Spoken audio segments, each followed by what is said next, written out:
কিছুদিন আগে তোমাদের মধ্যে একজন আমাকে ইনবক্সে একটা প্রশ্ন করছিল যে ভাইয়া আমি হচ্ছে সায়েন্সের পড়াগুলো বুঝতেছি না, এখন আমি কি কমার্স বা আর্টসে শিফট করব কিনা। তারও কিছুদিন আগে আরেকজন আমাকে প্রশ্ন করছিল যে ভাইয়া কমার্সের পড়াগুলো কি একটু ইজি কিনা, তাই না, আমি একটু রিল্যাক্সে পড়াশোনা করতে চাচ্ছি। তো তোমাদের এই প্রবলেমগুলোর, এই প্রশ্নগুলোর একটু সমাধান দেওয়াই আমাদের এই ভিডিওটার উদ্দেশ্য। দেখো, আমি হচ্ছে মোটা দাগে একটা হেডিং নিয়ে আলোচনা করব যে তুমি কি সায়েন্স নিয়ে ভুল করেছো কিনা।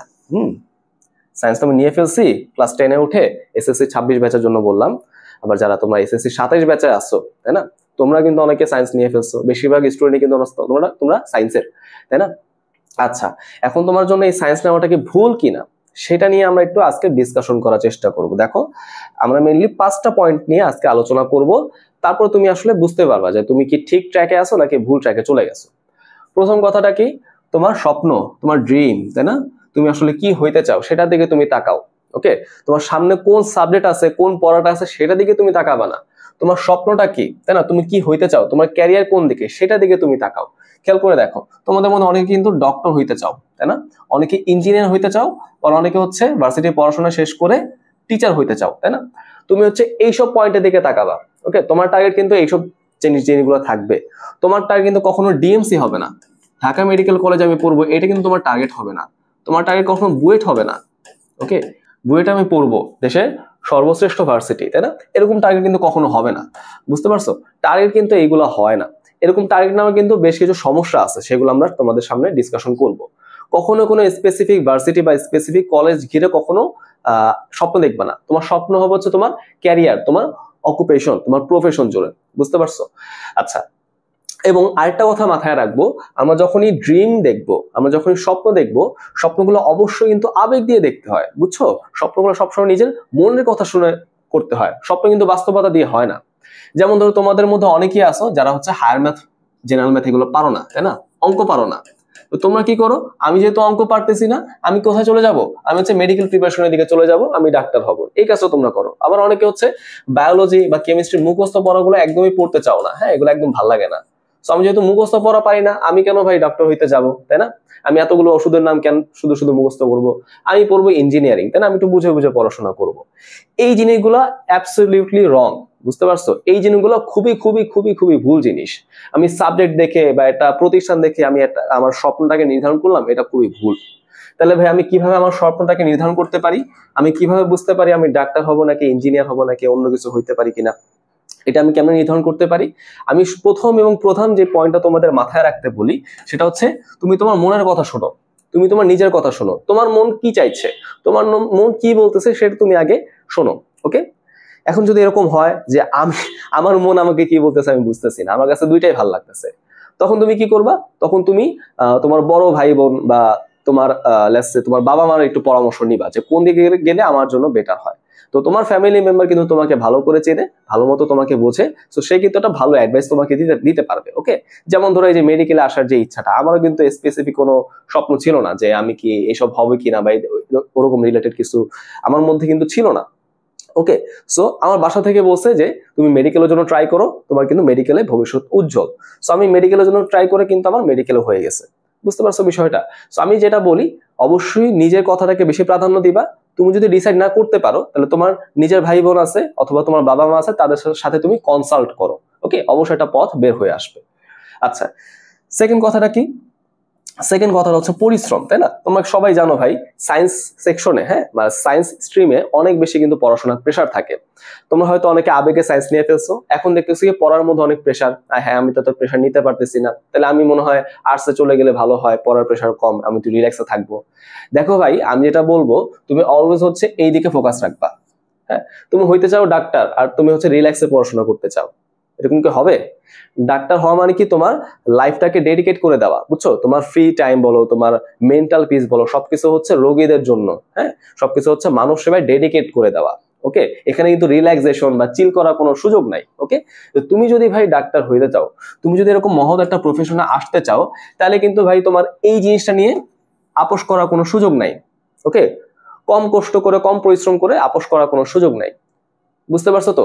তো যারা ভাই এরকম বড় বড় প্রফেশনের দিকে ক্যারিয়ার করতে চাচ্ছ, তোমাদের কিন্তু পরিশ্রমের দিকে তাকানো যাবে না, তোমার যদি মনে হয় যে না আমি এখন কম পরিশ্রম করতেছি, আমি পারতেছি না, আমাকে বেশি করে পরিশ্রম করতে হবে, আমাকে আমার কাজ করার ক্ষমতাটাকে, বুঝছো, আমাকে আমার পরিশ্রম করার ক্ষমতাটাকে, পড়াশোনা করার অ্যাবিলিটিটাকে বাড়াইতে হবে। আমার অ্যাবিলিটি নাই, এটা কিন্তু আমার জন্য একটা ক্ষতিকর দিক, বুঝছো, এটা কিন্তু আমার একটা দুর্বলতা। আমি যদি এখন এই দুর্বলতাকে প্রশ্রয় দেই, এটা কিন্তু আমাকেই আলটিমেটলি ক্ষতি করবে। হ্যাঁ, আমি এখন পারতেছি না বলে করলাম না, সামনে কিন্তু এই জিনিসটা কি হবে, আরো বেশি অ্যাগ্রাভেটেড হবে, আরো বেশি জিনিসটা এক্সাজারেটেড হবে, হ্যাঁ, আরো বেশি বড় হবে, আরো বেশি মারাত্মক হয়ে যাবে।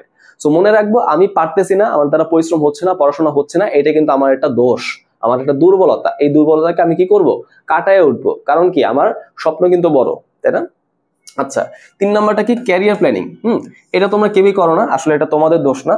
তোমরা যে বয়সটা আসো, যে 15 বছর 16 বছর বয়স, এই সময় এসে ক্যারিয়ার প্ল্যানিংটা খুব টাফ হয়ে যায়।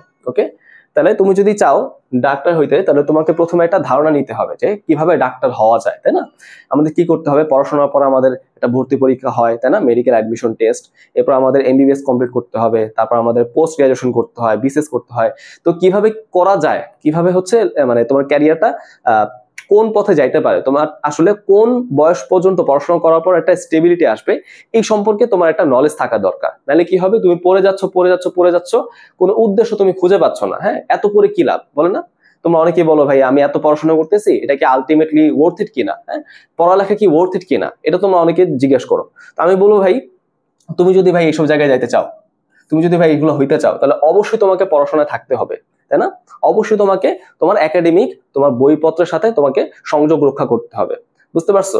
তার মানে অবশ্যই তোমরা যারা এইটা এখনো ক্লিয়ার না, যারা এখনো প্ল্যানিংটা করতে পারো নাই, ঠিক কোন সময় কোন কাজটা করলে, ঠিক কোন সময় কোন কোর্সটা করলে, বা ঠিক কোন সময় কোন ডিগ্রিটা নিলে তোমার জন্য বেটার হবে, অবশ্যই এদিকে তোমরা নজর দাও। আগে তুমি এটা ডিসাইড করো, তারপর তুমি এদিকে নজর দিতে পারবা। ওকে, এটার বিভিন্ন পদ্ধতি আছে, তুমি কিভাবে হচ্ছে এই জিনিসটা সম্পর্কে নলেজ আনতে পারো, এটা কিন্তু বিভিন্ন মেথড আছে, সামনে আমরা তোমাদের সাথে আবার ডিসকাশন করব। আচ্ছা, এরপর কি, প্রোগ্রেস। হ্যাঁ, আমি তো ভাই সায়েন্স নিয়ে ফেললাম, বাট এখন আমার পড়াশোনা আগাচ্ছে না। আমি পড়তেছি, আমি সারাদিন বায়োলজি পড়তেছি, বাট পড়া মুখস্থ হচ্ছে না। সারাদিন আমি ফিজিক্স পড়তেছি, বাট প্রশ্ন দিলে আমি পারি না, কোন সূত্র অ্যাপ্লাই করতে হবে আমি পারি না, তাই না? ম্যাথ হচ্ছে খাতার পর খাতা ভরে করতেছি, পরীক্ষা সৃজনশীল আমি বুঝি না, তাই না? উদ্দীপক আমি বুঝি না, PQRS দিয়ে দিচ্ছে আমি বুঝতেছি না, রাইট? তার মানে আমি পড়াশোনা করতেছি, বাট আমার প্রোগ্রেস হচ্ছে না। তাহলে মনে হয় আমার সায়েন্সটা নেওয়া ভুল হয়েছে, এমন কি বিষয়টা? এমন কিন্তু না। আমার প্রোগ্রেস হচ্ছে না মানে কি, আমার পড়াশোনার সিস্টেমটা, আমার পড়াশোনার মেথডটা কোনো মিস্টেক আছে, তাই না? তুমি যদি পরিশ্রম করো, দেখো যারা হচ্ছে এই প্রোগ্রেস নিয়ে চিন্তিত, আমি পড়তেছি বাট পড়া হচ্ছে না, তাদের কিন্তু এই সমস্যাটা নাই। এই সমস্যাটা কি বলতো, আমার পড়তে মন চাচ্ছে না, পড়ার প্রেশার আমার ভালো লাগতেছে না। আর এটা কি, আমি পড়তে পারি বাট আমার পড়াটা মনে থাকতেছে না, পড়াটা আমি কোনো আউটপুট পাচ্ছি না, আমি সব জানি বাট পরীক্ষা আমি লিখতে পারতেছি না। তাহলে যারা হচ্ছে ভাই এই সমস্যায় আসো, তাদের কিন্তু এই সমস্যাটা নাই। আমি বলবো 2 নম্বর সমস্যাটা হচ্ছে 4 নম্বর থেকে বেশি মারাত্মক, বুঝছো? এই সমস্যাটা হচ্ছে এখান থেকে বেশি ক্ষতিকর। তো যারা এইটাই নাই, তারা কিন্তু অনেক ভালো পজিশনে আসো। বাট যারা হচ্ছে এইটাই আসো, তোমরা এটা নিয়ে অনেক বেশি বলতে পারি যে মন খারাপ করে থাকো, যে এত পড়লাম লাভ তো হইতেছে না। আমি তোমাকে বলবো, ভাই এটা কিন্তু তোমার সায়েন্স স্ট্রিমের দোষ না, বুঝছো? এটা তোমার কিন্তু ওই স্ট্রিম সিলেকশনের কোনো দোষ না, এটা হচ্ছে তোমার পড়ার লেখার মেথডের সমস্যা। তুমি তোমার মেথডটাকে বেটার করো, এটা নিয়েও আমরা বিস্তারিত আলোচনা করব। ওকে, লাস্টে কি, প্রতিযোগিতা, কম্পিটিশন। তুমি দেখো তোমার স্কুলে যদি 150 জন স্টুডেন্ট থাকে, বললাম তোমার স্কুলে হচ্ছে ক্লাস 10-এ 150 জন স্টুডেন্ট আছে, অথবা ক্লাস 10-এ 150 জন স্টুডেন্ট আছে, তুমি দেখবা এই 150 জনের মধ্যে না হইলেও 90 থেকে 95 জন সায়েন্স নেয়, 90 থেকে 95 জন সায়েন্স নেয়। তারপর ধরো হচ্ছে 40 থেকে 45 জন হচ্ছে কমার্স নেয়, এবং যা বাকি থাকে 5 থেকে 10 জন তারা হচ্ছে আর্টস নেয়। এরকম হয় নর্মালি, আমাদের স্কুলে এরকম হইতো, আর্টসে প্রায় যাইতোই না পোলাপান, হ্যাঁ, কমার্সে যেত খুব সামান্য একটা পরিমাণ, আর বেশিরভাগ সায়েন্সে আসতো। তাহলে বুঝতে পারছো তো, সায়েন্স নেওয়া হার, হ্যাঁ, সায়েন্স নেওয়া স্টুডেন্টদের হার কিন্তু অনেক বেশি, তাই তো? সংখ্যাটা কিন্তু অনেক বেশি। তো অনেক বেশি মানে কি, তোমার জন্য তো এত বেশি জব তো তৈরি হচ্ছে না, তাই না? ভার্সিটি সিট কি বাড়ে, জব অপরচুনিটিস কি বাড়ে বলতো, চাকরির সুযোগ কি বাড়ে? চাকরির সুযোগ কিন্তু বাড়তেছে না। বাট কি হচ্ছে, আমাদের দিন দিন হচ্ছে সায়েন্সের মধ্যে স্টুডেন্ট সংখ্যা বাড়তেছে, তার মানে আমার কিন্তু প্রতিযোগিতা বেড়ে গেল, তাই না? প্রতিযোগিতা কিন্তু টাফ, এবং সবচেয়ে বেশি টাফ হচ্ছে সায়েন্সে, এরপর কমার্স, এরপর তুমি অন্যগুলো চিন্তা করতে পারো। সো এটা নিয়ে অনেকে চিন্তিত, ভাই এত প্রতিযোগিতা আমি কি পারবো কিনা, তাই না? আমার পক্ষে কি সম্ভব কিনা, আমি তো একজন অ্যাভারেজ স্টুডেন্ট, হ্যাঁ, আমার স্কুলের তো 30, 35, 40, আমার পক্ষে কি সম্ভব কিনা, হ্যাঁ, আমি কি তাহলে কেন সায়েন্স নিলাম, তাই না? আমার তো তাহলে ভুল হয়েছে। আসলে দেখো, প্রতিযোগিতা শুধুমাত্র যে পড়ালেখার দিক দিয়ে এরকমও না, প্রতিযোগিতা প্রত্যেকটা সেক্টরে আছে। ইভেন তোমার বিজনেস সেক্টর বলো, অথবা এই যে আমরা এডটেক চালাচ্ছি না, তাই না, আমরা একটা প্ল্যাটফর্ম রান করতেছি, দেখো আমাদের সাথে কি সমসাময়িক অনেক প্ল্যাটফর্ম আছে না, তাদের সাথে তো আমাদের প্রতিযোগিতা করতে হচ্ছে, তাই না? তার মানে শুধুমাত্র যে এই যে সায়েন্স সেকশন অথবা পড়াশোনার মধ্যে যে প্রতিযোগিতা, এমন কিন্তু কোনো বিষয় না। প্রতিযোগিতা প্রত্যেকটা ক্ষেত্রে আছে, লাইফের প্রত্যেকটা সেগমেন্টে, প্রত্যেকটা জায়গায় প্রতিযোগিতা আছে। সো প্রতিযোগিতা লাইফের অংশ, বুঝছো? প্রতিযোগিতা জীবনের অংশ, প্রতিযোগিতা কিন্তু কোনো হিন্ড্রেন্স না। প্রতিযোগিতাকে তুমি কি করবা? স্বাভাবিক দৃষ্টিতে দেখবা, এটাকে তুমি কখনো বাধা হিসেবে দেখবা না। ওকে, তোমাকে মাথায় রাখতে হবে তোমার জীবনে প্রতিযোগিতা থাকবেই। ওকে, প্রতিযোগিতাটাকে তুমি একসেপ্ট করো, একসেপ্ট করে এটাকে মোকাবেলা করার জন্য নিজেকে রেডি করো। ঠিক আছে, আমি তোমাকে হয়তো তোমার বর্তমান সিচুয়েশনটাকে একটু এক্সপ্লেন করার চেষ্টা করলাম। মেইনলি আমি চিন্তা করে এই পয়েন্টগুলোই বের করছি যে তোমরা কেন সায়েন্স নিয়ে এখন হচ্ছে ডিমোটিভেটেড হয়ে গেছো, সায়েন্স নেওয়ার পর তুমি এটাকে কেন মিস্টেক মনে করতেছো, আমি তোমাকে এই পয়েন্টগুলোর মাধ্যমে এক্সপ্লেন করার চেষ্টা করলাম।